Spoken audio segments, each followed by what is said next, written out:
नमस्कार विद्यार्थी मित्रांनो, सेतू अभ्यासक्रम यामध्ये आपल्याला आजचा दिवस 35वा यामध्ये आपल्याला युनिट आहे ते सर्कल आणि सब युनिट आहे प्रॉपर्टीज ऑफ क्वाड ऑफ ए सर्कल. सेतू अभ्यासक्रमामध्ये आपण कालच्या भागांमध्ये पाहिलं होतं वर्तुळ आणि वर्तुळातील असणारा कंस, त्याचं माप आपण कसं मोजतो हे पाहिलं होतं. आणि आज आपण पाहणार आहोत, समजून घेणार आहोत अंडरस्टँड दी प्रॉपर्टीज ऑफ क्वाड of circle and make use of them. मग त्या क्वाडच्याद्वारे निर्माण होणाऱ्या गुणधर्म कोणते कोणते आहेत आणि त्यांचा वापर आपल्याला वर्तुळामध्ये काही उदाहरणं सोडवण्यासाठी कसा करायचा आहे ते आपण पाहणार आहोत. तर पहा, properties of chords of a circle theorem आहे त्याच्यावर आधारित नियमावर हे वर्तुळ काढलेले आहे. पहा, वर्तुळाचा केंद्रबिंदू ओ घेतलेला आहे, त्यातली एक क्वाड्स काढलेली आहे ए बी, आणि ओ केंद्रबिंदूतून क्वाडवर टाकलेला लंब आहे पी, आणि त्यामुळं पी ए बी या क्वाडचं काय रूपांतर होतं, विभागणी होते ते आपण पाहणार आहोत. पहा, थेरमचं स्टेटमेंट दिलेलं आहे आपल्याला. Perpendicular drawn from the centre of a circle on it's quad bisect the quad. काय दिले बा, वर्तुळाच्या केंद्रातून जीवेवर आपण लंब जर टाकला, O P is perpendicular on the क्वाड A B, then this perpendicular is bisect the quad. That means here the segment A P is congruent to the same segment B P. We have to prove it. मग हा नियम आहे आपला.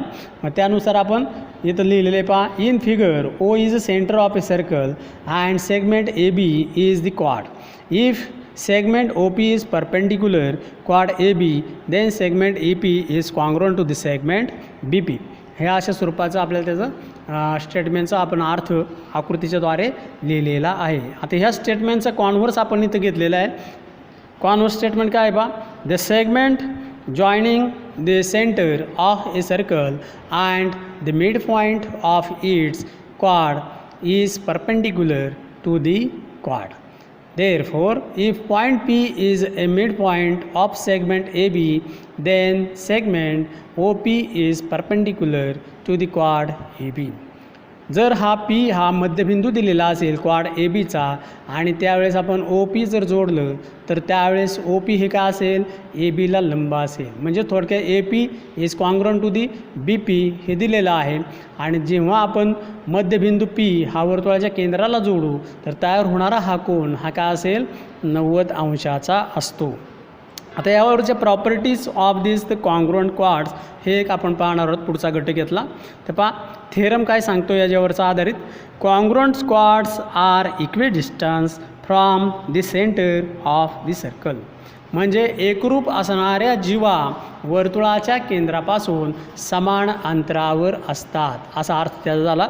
तर पहा, if in a adjoining figure O is a centre of a circle and segment OP is perpendicular to the quad AB and segment OQ is perpendicular to the quad CD. Therefore, quad AB is congruent to quad CD, then OP is congruent to the OQ. म्हणजे यामध्ये दोन quad दिले आहेत A B एकाच वर्तुळामध्ये. बा, ए B is quad, also the C D is also the quad, and these R N equidistance from that the segment केंद्रबिंदूपासून O पीपासून O P is congruent to the O Q हे तयार होतं. आता याचं converse दिलेलं आहे आपल्याला. The quartz equidistance from the centre of a circle R congruent.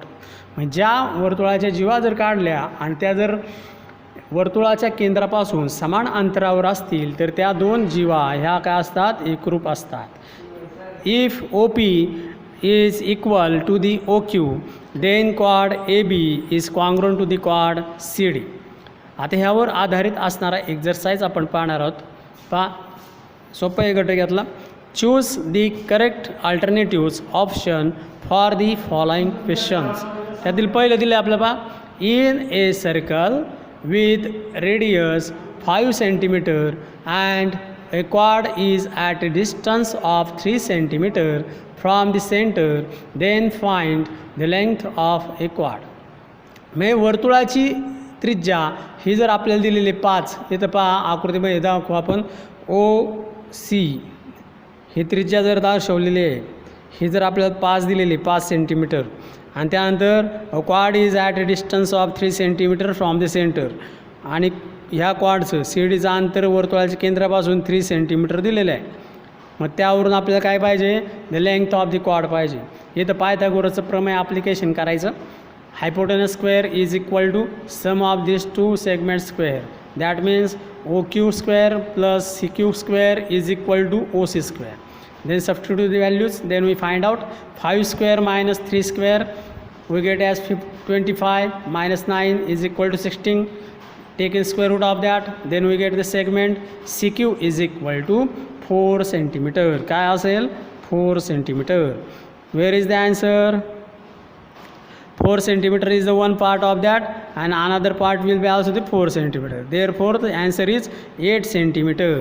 This the answer is D. त्यानंतर second बघू आता दुसरं उदाहरण.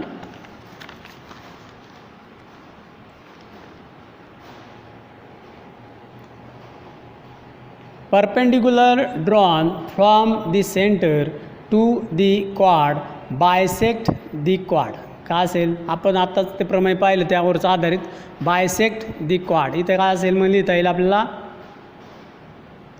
क्वाड आणि त्याचा पर्याय आहे बी, तो या चौकटीत आपल्याला लिहायचा बी अशा स्वरूपाचा. आता पुढचं उदाहरण पहा. Solve the following sub questions. पुढील उदाहरण सोडवायची. In a circle with centre P and क्वाड A B is of length 15 centimetre. क्वाडची लेंथ दिलेली आहे आपल्याला 15 centimetre. If segment P Q perpendicular to the क्वाड A B then find Q B. Q बीचं अंतर काय असेल ते आपल्याला विचारलेलं आहे. पहा गणित कसं आहे स्वरूपाचं दिलेलं आहे. P is the centre of a circle दिलं आहे. पी क्यू हे काय दिलेले आहे, लंब उंची दिलेली आहे. क्वाड कोणती आहे, ए बी दिलेली आहे. आणि आपल्याला विचारले काय तर क्यू बीचं अंतर विचारलं आहे. मग क्यू बीचं अंतर काय असेल बाळांनो, जेव्हा आपण लंब काढू वर्तुळाच्या केंद्रातून जीवेवर लंब टाकतो तेव्हा काय करतो, जीवेचे 2 समान भाग करतो. मग ह्यातील एक भाग जो आहे तो काय येईल, लांबी त्याची 7.5. 15चं निम्म काय असेल 7.5. ते आपल्याला सोडून घेता येऊ शकतं. त्यानंतर दुसरं पहा. In a circle with centre P and radius 10 centimetre. If one of the quad is of length 12 centimeter, then find the distance of the quad from the center. मग क्वाडचं अंतर विचारले, लंबांतर आपल्याला विचारलेलं आहे. क्वाडची लांबी आहे 6, त्याचं निम्म किती आलं 6 सेंटीमीटर. लेंथ किती आहे 12 सेंटीमीटर, त्याचं निम्म किती आलं 6 सेंटीमीटर. आणि रेडियस दिलेली आहे, रेडियस आहे 10. मग 10चा वर्ग करायचा. 10 square is 100 and 6 square is 36. Subtraction we get as 64 and taking the square root of 64 is 8 centimeter. Then this 8 is the distance of the quad from the center. आता त्यानंतर तिसरं पहा उदाहरण दिले. In the figure a circle with center C and quad DE segment CF is perpendicular to the quad DE if diameter of a circle is 20 centimeter. Diameter of a circle is 20 centimeter. म्हणजे त्यावरून त्रिज्या किती झाली आपल्याला, त्रिज्या मिळाली आपल्याला 10 centimetre.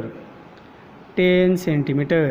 And EF is 16. एक पार्ट दिलेला आहे आपल्याला, हा 16 आहे. मग दुसरा देखील काय असेल 16 असेल. Then CF is equal to what. मग हा CF आपल्याला विचारलेला आहे. Give reason for your answer. मग ह्याचं कारण आपल्याला द्यायचं आहे. तर पहा यामध्ये दिलेल्या माहितीनुसार वर्तुळाच्या केंद्रातून जीवे टाकलेला लंब हा इथं दिलेला आहे. त्यामुळे जीवेचे काय करतो तो 2 समान भाग करतो. त्यातील एका भागाची लांबी आपल्याला दिलेली आहे, EF दिलेला आहे 16 सेंटीमीटर. म्हणून दुसरा भाग आपण लिहिला DF is equal to also 60 centimetre. So that DF we get also the DC is the radius of the circle is also given. It is the measure is equal to 20 centimetre. Diameter दिलेलं आहे त्यावरून आपण radius लिहिली 10 centimetre. And then from that we find out this the segment.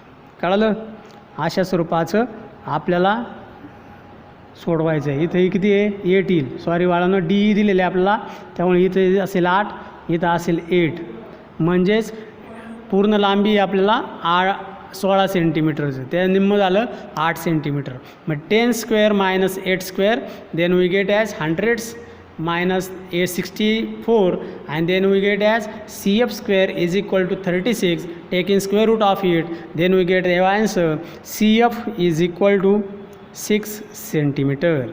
This is the perpendicular distance from the center of a circle to the midpoint of the segment are called DFF, and this is the answer. This is the reason of that the perpendicular distance from this the chord is bisect chord.